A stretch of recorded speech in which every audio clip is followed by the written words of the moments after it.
everyone. I just wanted to share some exciting news that I was featured in Her Studio magazine, one of my very favorite magazines that features women in their creative spaces. And it's a 7-page article about me and my backyard studio.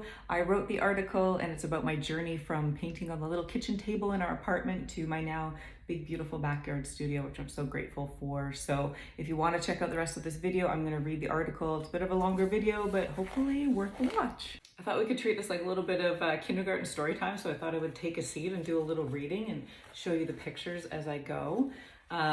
So the title of the article is A Blissful Backyard Studio. I step out my backyard door into my tree-filled yard, and within a few paces, I reach my backyard studio. I feel a sense of both excitement and ease. Sometimes I can't believe it's all mine, and I reflect on the path that brought me to this space.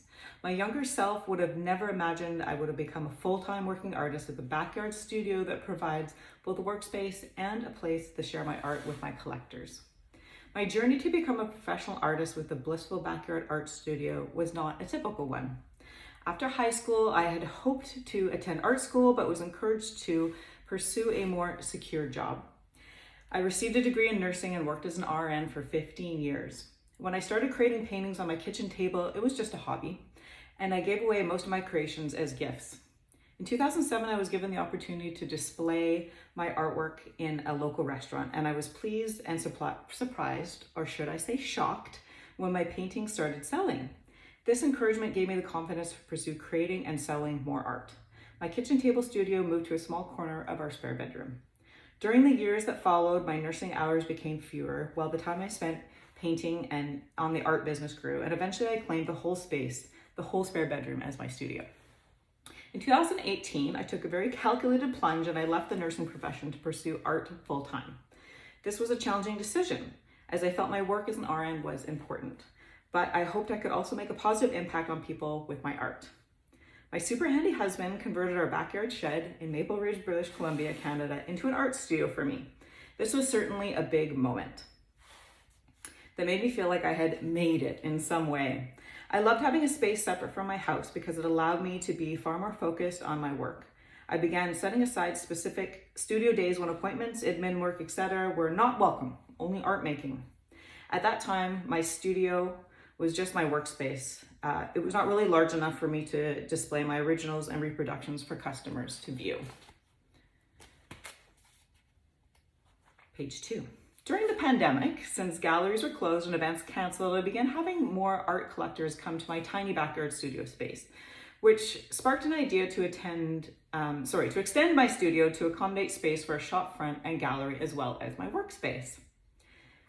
My handy husband got to work and my studio is now more than double the size with beautiful space to showcase my work for sale and with more windows for lots of natural light. The studio addition opened up a view into my yard from my work area where I can gaze at the large trees that act as my muse. My dog Maple, named after a tree of course, often joins me in the studio, especially if I bring treats. And there is a picture of the view into my backyard. And I love this picture of me laughing in the doorway.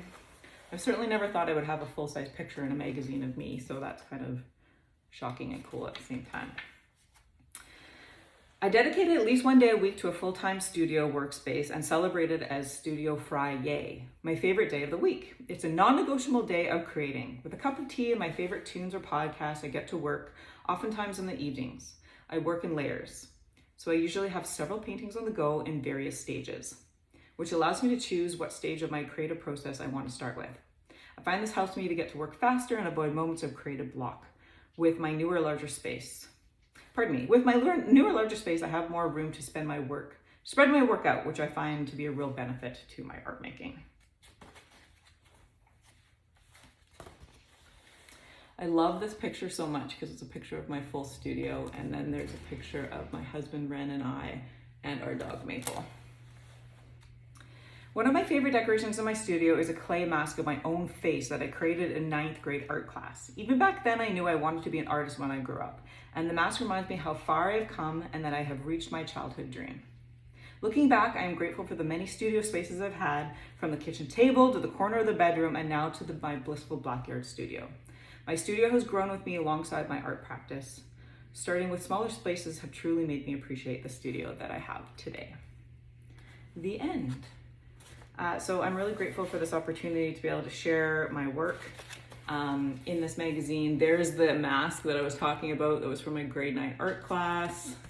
So yeah, if you get a chance, check out a copy if you're into this kind of thing. And thanks for listening and checking out my story. I'm so happy to be able to share.